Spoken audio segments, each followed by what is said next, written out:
ଅନନ୍ତ ଗଗନର ଧ୍ରୁବ ତାରାର ରହସ୍ୟ କ'ଣ?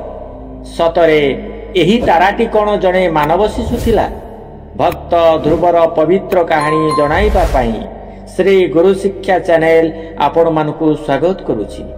ଜଗତ ପାଳକ ନାରାୟଣ ସୃଷ୍ଟି ସର୍ଜନା କରିସାରିବା ପରେ ମାନବ ସୃଷ୍ଟି ପାଇଁ ମନୁ ଶତରୂପାଙ୍କୁ ଆଦେଶ ଦେଇଥିଲେ। ମନୁ ଶତରୂପାଙ୍କର ପ୍ରଥମ ସନ୍ତାନ ଥିଲେ ଉତାନପାଦ। ପ୍ରଥମ ମାନବ ଉତାନପାଦଙ୍କର ଦୁଇ ରାଣୀ ଥିଲେ, ବଡ଼ ରାଣୀ ସୁନୀତି, ସାନ ରାଣୀ ସୁରୁଚି। ବଡ଼ ରାଣୀ ସୁନୀତିଙ୍କର ପୁତ୍ର ଧ୍ରୁବ, ସାନ ରାଣୀ ସୁରୁଚିଙ୍କର ପୁତ୍ର ଉତ୍ତମ। ମହାରାଜ ଉତାନପାଦ ସାନ ରାଣୀ ସୁରୁଚିର ପ୍ରେମରେ ଅନ୍ଧ ହୋଇ ବଡ଼ ରାଣୀ ସୁନୀତିକୁ ପାଟରାଣୀ ପଦରୁ ବଞ୍ଚିତ କରିଥିଲେ। ରାଜ୍ୟ ଜୟ କରି ନିଜ ରାଜ୍ୟକୁ ଫେରିଲା ପରେ ପାଟରାଣୀ ସୁନୀତିଙ୍କୁ ସ୍ୱାଗତ କରିବା ପାଇଁ ସୁଯୋଗ ଦିଆଯାଇ ନଥିଲା। ସାନ ରାଣୀ ସୁରୁଚି ରାଜାଙ୍କୁ ସ୍ୱାଗତ କରିଥିଲେ।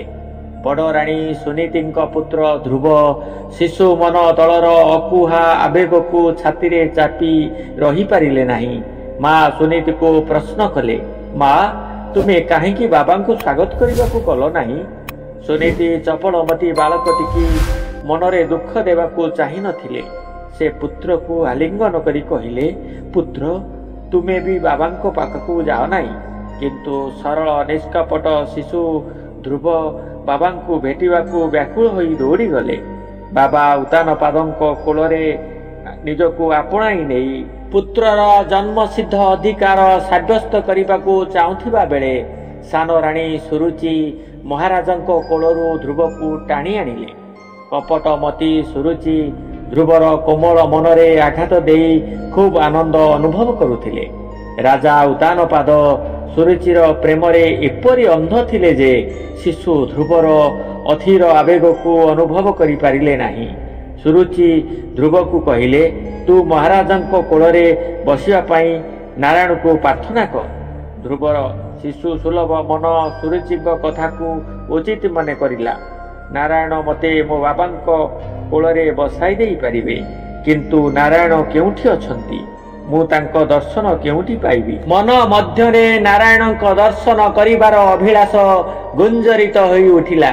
ଶିଶୁ ପୁତ୍ର ଧ୍ରୁବ ଆଖିରେ ନିଦ ନଥାଏ।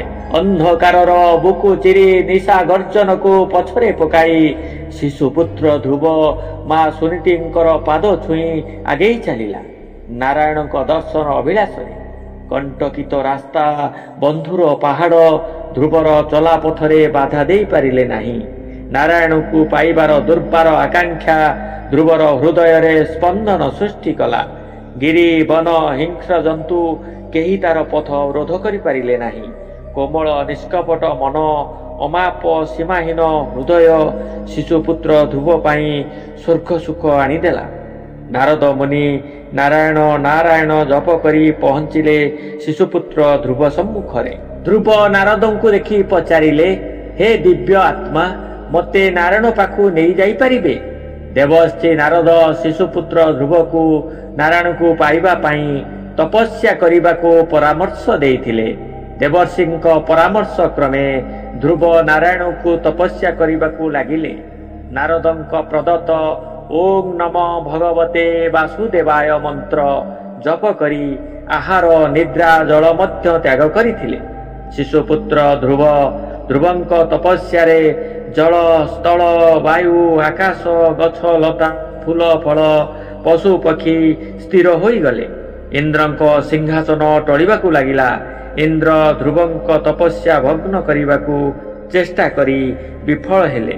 ଶେଷରେ ବ୍ରହ୍ମା, ବିଷ୍ଣୁ, ଶିବଙ୍କ ଆସନ ଟଳିବାକୁ ଲାଗିଲା। ଶିଶୁପୁତ୍ର ଧ୍ରୁବର ଅଟଳ ନିଶ୍ଚଳ ତପସ୍ୟାର ଫଳସ୍ୱରୂପ ନାରାୟଣ ଉପସ୍ଥିତ ହେଲେ। କୋମଳମତୀ ଧ୍ରୁବକୁ କୋଳକୁ ଉଠାଇ ନେଲେ।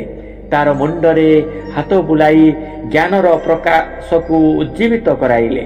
ଶିଶୁପୁତ୍ର ଧ୍ରୁବକୁ କହିଲେ, ତୁମେ ବର୍ତ୍ତମାନ ଗୃହକୁ ଫେରିଯାଅ। ବାବା ମାଙ୍କ ପାଇଁ ପୁତ୍ର ଧର୍ମ ପାଳନ କର। ପ୍ରଜାମାନଙ୍କ ପାଇଁ ରାଜଧର୍ମ ପାଳନ କର। ତୁମର ଅନ୍ତିମ ସମୟ ଉପସ୍ଥିତ ହେଲେ ତୁମେ ଅନନ୍ତ ଗଗନର ଧ୍ରୁବ ମଣ୍ଡଳରେ ସ୍ଥାନ ପାଇବ। ଆଜି ବି ଆକାଶରେ ଧ୍ରୁବ ତାରା ଏବଂ ତାର ମା ସୁନୀତିକୁ ମାନବ ସମାଜ ଦର୍ଶନ କରୁଅଛନ୍ତି। ए भिडियोटी को रखा पूर्वर आपण मानक अनुरोध करुच्ची मो वीडियो को सब्सक्राइब लाइक शेयर करेंगे। रहुची जय जगन्नाथ।